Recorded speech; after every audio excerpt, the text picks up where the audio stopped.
Hey Dr. Lane, so I'm going to do a chapter reassessment for chapter 9, and I picked a problem once again from WebAssign, the homework, and it reads, a barbell consists of two massive balls connected by a low mass rod.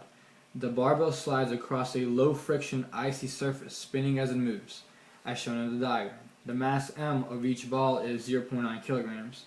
The distance d between the centers of the balls is 0.39 meters. The speed of the center of the ball of the mass of the barbell is 0.69 meters per second. The barbell makes one complete revolution in 3 seconds. What is the transitional kinetic energy of the barbell? Now, also here's what the picture of the barbell looks like. It's moving in that direction at 0.69 meters per second, and that's the distance. And you have two masses here. So from that, they're going to ask us in the first one, what is the transitional kinetic energy of the barbell?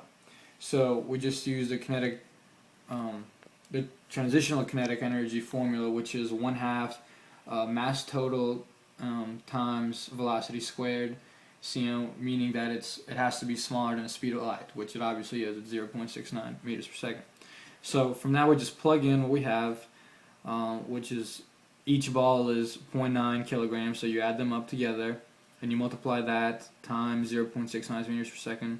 Well, this should have been on the outside, not inside. Squared. And from that we get 0.428 joules.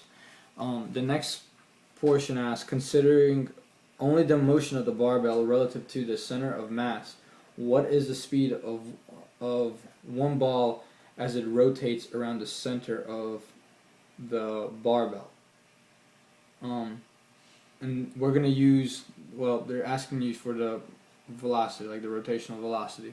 So, I mean, this is what it's going to look like, but you know that it makes one revolution every 3 seconds. So one revolution, 2 pi over 3 seconds, and then you multiply that by, because it's asking you for the center of mass, you're only going to use like half the distance, because that's what it is, like from one mass to the center. So we did that. Right here we plugged everything in, because you need the distance, half the distance would be 0.39 meters.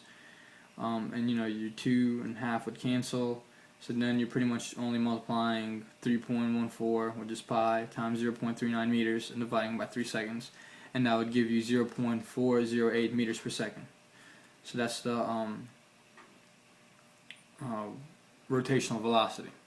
Now the next part asks, what is the rotational kinetic energy of the barbell?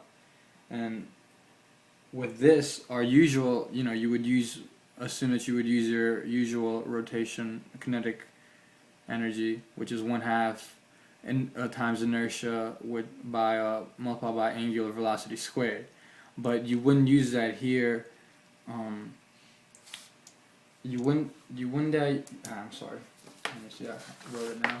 You wouldn't use that here because both masses represent the entire system, and they're both moving at the speed of the rotational velocity that we calculated in part B over here, which is relative to the center of mass. So from that you could just derive that you're going to use 1/2 times the mass times the rotational velocity squared, which we have. So once again we would use both masses,